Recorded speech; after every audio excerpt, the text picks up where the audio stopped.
vamos a explorar un concepto radical, una verdad incómoda que choca de frente con todo lo que la sociedad nos ha enseñado sobre la felicidad y el bienestar. Prepárense para una inmersión profunda en la idea de que la verdadera claridad y la cesación del sufrimiento no provienen de la conexión, sino de una desvinculación total, de una soledad extrema que se nos presenta no como una opción, sino como el único camino. Imaginen por un momento una premisa brutal, sin concesiones, sin atajos comerciales ni promesas de autoayuda edulcorada. El Sutra, un antiguo texto de sabiduría, nos lo dice sin rodeos. Quien tiene 100 cosas queridas, tiene 100 sufrimientos. Quien no tiene nada, no sufre. Esta frase es un puñetazo directo al estómago de nuestra cultura consumista y relacional. No estamos hablando de un retiro de fin de semana para recargar pilas, ni de una pausa temporal para meditar. No, estamos hablando de una desvinculación emocional y física total, un requisito innegociable para salir del ciclo de la ignorancia y el dolor. La instrucción es constante, repetida una y otra vez como un martillo golpeando el yunque sin compasión. Esté solo como el cuerno del rinoceronte. Esta metáfora del rinoceronte solitario es poderosísima. Nos invita a una reclusión que no es una sugerencia, sino una orden. Y para ilustrar por qué esta soledad es tan crucial, el Sutra nos ofrece una imagen visual sumamente gráfica. 2 brazaletes de oro brillante, finamente trabajados, colocados en un mismo brazo.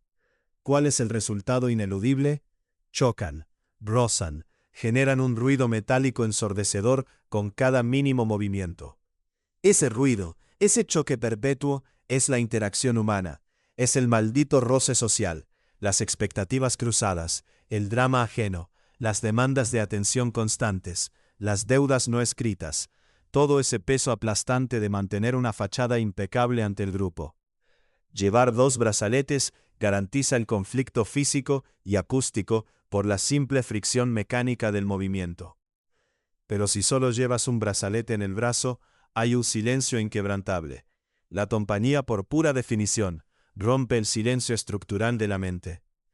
Esta instrucción choca frontalmente con nuestra biología más básica. Los seres humanos somos primates diseñados para vivir en tribu. La sociedad nos repite sin cesar que el aislamiento voluntario es el camino más rápido hacia la ruina psicológica. Nos venden que el grupo es la red de seguridad frente al vacío. Pero lo peculiar aquí es que esa supuesta red de seguridad es la trampa biológica que hay que desmontar. Socializar crea un enredo de dependencias psicológicas invisibles que asfixian al individuo. Quien se asocia con personas arrastradas por la inercia de sus propios apegos, se hunde con ellos irremediablemente, como un barco hundiéndose. Piensen en la imagen de alguien perdido en medio de un océano inmenso, a punto de ahogarse, que intenta salvar la vida aferrándose a un pequeño leño podrido. La madera descompuesta no soporta el peso del pánico, así que ambos se van directos al fondo. Creer que la compañía de otros individuos, hundidos en sus propias neurosis, proporciona alguna salvación, es un error letal. Es un autoengaño que nos condena. Aquí es donde aparece nuestro arquetipo del individuo moderno, Sanya. Imaginen a Sanya con su agenda semanal reventada de compromisos inútiles. Asiste a cenas de trabajo que detesta, mantiene 50 grupos de chat con notificaciones incesantes, sube historias diarias para documentar su aburrida rutina, todo para convencerse de que su existencia le importa a alguien más. Sanya se ha puesto 20 brazaletes de oro en el brazo izquierdo y otros 20 en el derecho. Camina por la vida como un sonajero humano, haciendo un ruido insoportable que marea a cualquiera que comparta ascensor con él. Y luego tiene el descaro de pedir la baja médica por la migraña crónica que le produce el estrés. El muy estúpido cree que acumular miles de contactos en la agenda le otorga valor. Pero el silencio, de quitarse 39 brazaletes y dejar solo uno, le obligaría a escuchar su propio ruido interno. Y ese ruido es el que exige mirarse de frente, sin filtros. Este dilema entre el confort material y la verdadera libertad mental queda magistralmente retratado en el diálogo entre el vaquero Dania y el Buda. Dania es la encarnación pura de la falsa seguridad burguesa, atrincherado tras sus posesiones y lazos familiares. Se planta frente a la incertidumbre, mira al cielo nublado, a punto de desatar un diluvio, y se jacta de sus ataduras creyendo que son un búnker impenetrable. Suelta su alarde de autosuficiencia frente a la tormenta, diciendo algo así como: «Mi choza está techada, mi fuego está encendido, mis vacas están seguras, llueve Dios». Traducido al plano actual, Dania está presumiendo de tener la hipoteca fija pagada, el seguro a todo riesgo al día, una alarma instalada y el plan de pensiones rindiendo al 3% anual. El clima puede hacer lo que le dé la gana. Él se siente blindado. Y aquí es donde se pone realmente interesante, porque el Buda le da la réplica invirtiendo de un plumazo toda la lógica de esa seguridad terrenal. Le responde: «Mi choza está descubierta, mi fuego está extinguido, no tengo vacas, llueve Dios». En Sutra voltea el concepto de riqueza. Tener la choza techada y los bienes resguardados en el banco no frena el sufrimiento. Es el origen del sufrimiento. Dania vive sometido a la tiranía constante de la pérdida. Duerme con un ojo abierto vigilando el establo. Está convencido de que tiene posesiones, cuando la realidad innegable es que las posesiones le tienen a él agarrado por el cuello. El Buda declara su victoria demostrando que no tiene nada de qué preservarse ni nada que preservar. La seguridad invulnerable no se logra acumulando bienes perecederos, sino erradicando los elementos que el tiempo puede destruir o robar. Pero quienes pretenden abrazar esta libertad radical, sin soltar la choza techada ni el rebaño de vacas, terminan haciendo un ridículo espantoso, un ridículo monumental. El sutra ilustra este autoengaño con la historia del viejo chacal gordo. Un chacal que ha vivido de forma parasitaria, tragando las sobras ensangrentadas que dejaba un león, engordando sin esfuerzo. Al ganar un volumen desproporcionado, el chacal sufre un delirio de grandeza brutal. Se convence de que su tamaño lo iguala al rey de las bestias. Sale de su cueva al atardecer, bosteza imitando los modales monárquicos. Mira con desdén hacia los 4 puntos cardinales, e infla los pulmones para soltar un rugido que aterrorice al bosque. Lo que sale es un chillido patético, un aullido agudo y estridente que solo deja en evidencia su innegable naturaleza carroñera. Esta es la radiografía exacta de Sanya y compañía, intentando convertirse en un buscador espiritual sin soltar su tarjeta de crédito premium. Sanya y compañía entran en la tienda de importación y se compran el kit completo del postureo. El cojín de meditación artesanal carísimo, la esterilla de diseño y el cuenco tibetano. Se inscriben en un retiro de silencio de fin de semana en un resort con spa, que sirve batidos orgánicos, por supuesto.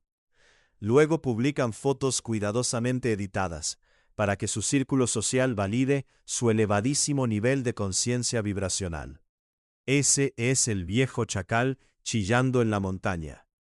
Sanya y compañía acarrean la ilusión absurda de que la iluminación es un accesorio decorativo más, un adorno para la estantería del salón junto a las llaves del todoterreno. Se niegan a sacrificar un solo milímetro de estatus, esperando obtener los resultados de la renuncia mediante la imitación cosmética. Pero la imitación falla invariablemente porque ignora la toxicidad estructural de las multitudes. El problema no reside solo en la agenda saturada, sino en la esencia de cualquier agregado de seres humanos. Existe una narrativa paralela entre el Buda y un gran elefante que lo deja clarísimo. El Buda, asediado por las demandas frívolas de los laicos y los debates inútiles de los monjes, decide que la inmersión en esa masa sudorosa y ruidosa es insoportable, y se retira a la profundidad del bosque. Ya no aguanta el ruido de los brazaletes ni un minuto más. Simultáneamente, un elefante anciano abandona su manada por motivos estrictamente mecánicos. Los elefantes jóvenes pisan los buenos pastos, devoran las ramas tiernas antes de que él llegue, y sobre todo enturbian el agua del río al bañarse, forzando al viejo animal a beber fango en lugar de agua cristalina. La instrucción es asertiva y directa. En esto concuerda la mente del elefante con la mente del sabio. Ambos gozan en la soledad del bosque. No hay un romanticismo bucólico sobre la naturaleza aquí. No es una postal inspiracional para ir a abrazar pinos. Es una huida táctica y calculada, motivada por el hastío del cieno que levantan sin piedad los demás seres sintientes. La multitud física e intelectual ensucia el pozo de agua de la mente, enturbia la capacidad de ver el fondo del río. Quien bebe de las interacciones sociales constantes traga barro a diario. Y aquí es vital aplicar la instrucción técnica que plantea el aislamiento, porque irse a una cueva remota es inútil frente a la avalancha de la rutina que uno arrastra en la memoria. Si conectamos esto con la visión global, la disciplina operativa para quien asume este aislamiento es de una rigidez inquebrantable. Para el practicante avanzado, está terminantemente prohibido presumir de su austeridad ante los demás. Ni una palabra de chismes. Prohibido socializar con las aldeas más allá de pedir la ración diaria de alimento en el más sepulcral de los silencios. Prohibido entablar discusiones mundanas. Todo esto porque el sutra advierte sobre una trampa letal conocida como el peligro del practicante. Esto ocurre cuando alguien se retira, aguanta el dolor inicial de la abstinencia social y alcanza cierta claridad mental o fama inmerecida de sabio iluminado. Las multitudes ávidas empiezan a visitarlo en peregrinación masiva, llevando adulación y regalos. Es la trampa del ego. Si no mantiene una vigilancia feroz, el individuo empieza a calentarse con el falso calor de la atención ajena. Recae dócilmente en la charlatanería. El esfuerzo colosal de desapego se pudre por completo por la mordedura venenosa de la validación social. La necesidad biológica de validación es el óxido que corroe la armadura del asceta más disciplinado. Podemos someter esta premisa a un ejercicio práctico, directo al hueso. Hay que visualizar el entorno más saturado de estímulos de la rutina diaria.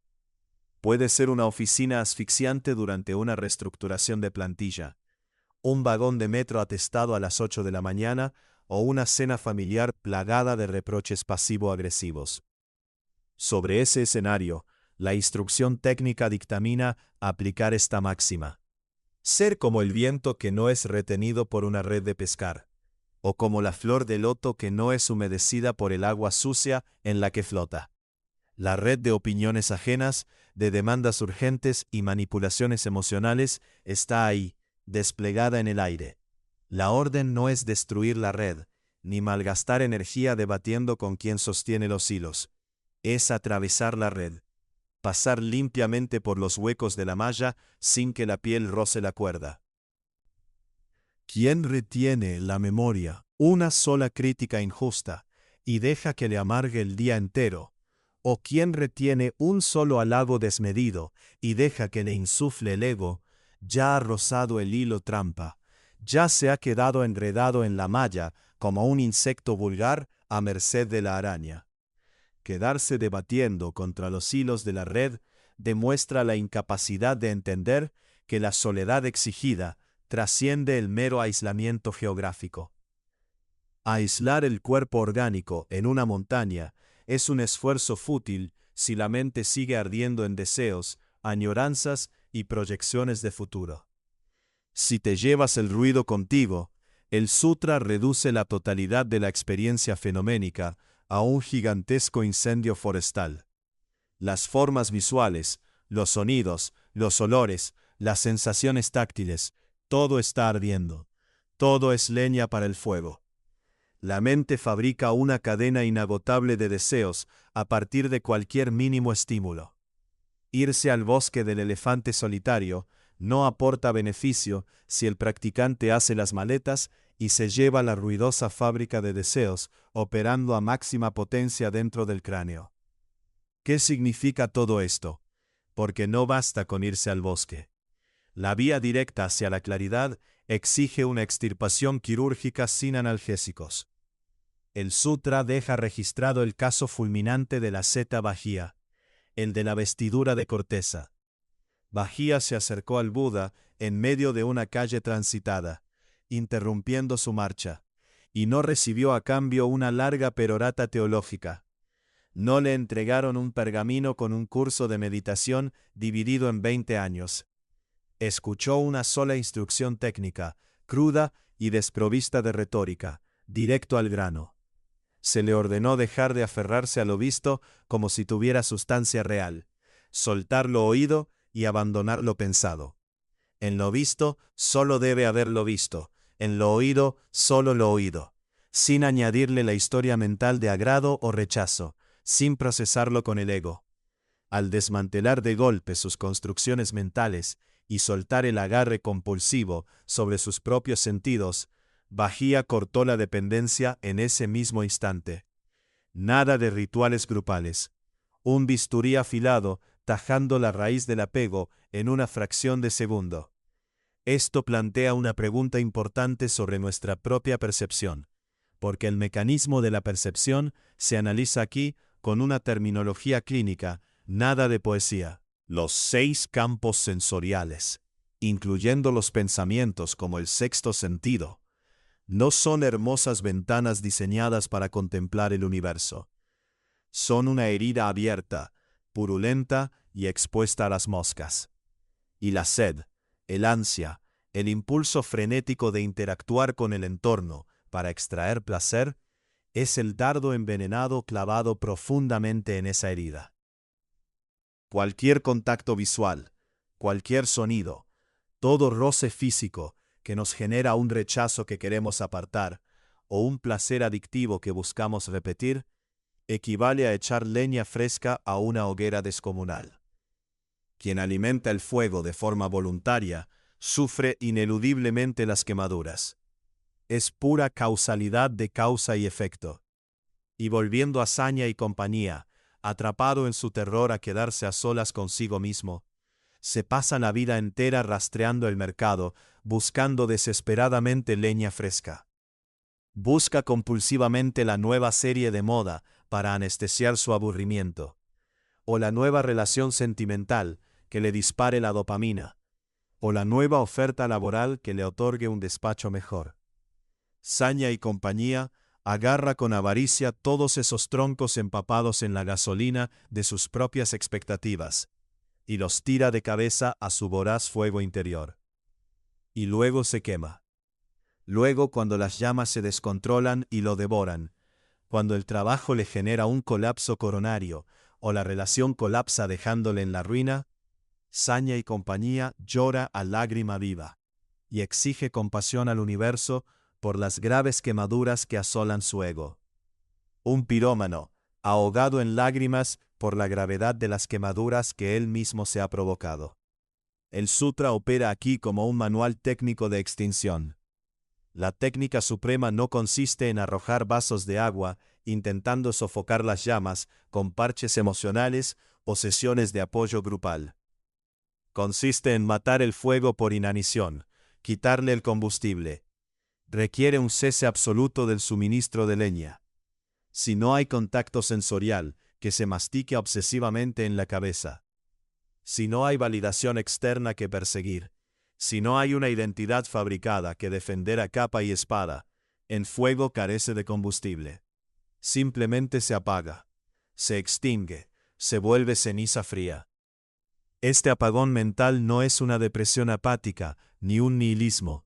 Es la frialdad imperturbable de aquel que por primera vez ha dejado de quemarse vivo desde dentro. Asumir esta desvinculación es un acto de confrontación implacable.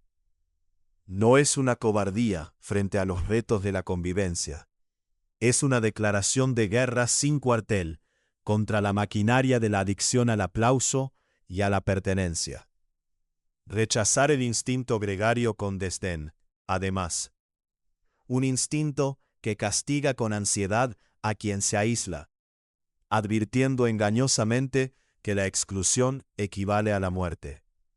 El sutra sostiene que la verdadera detención del sufrimiento se logra asumiendo la reclusión extrema, hasta sus últimas y más gélidas consecuencias.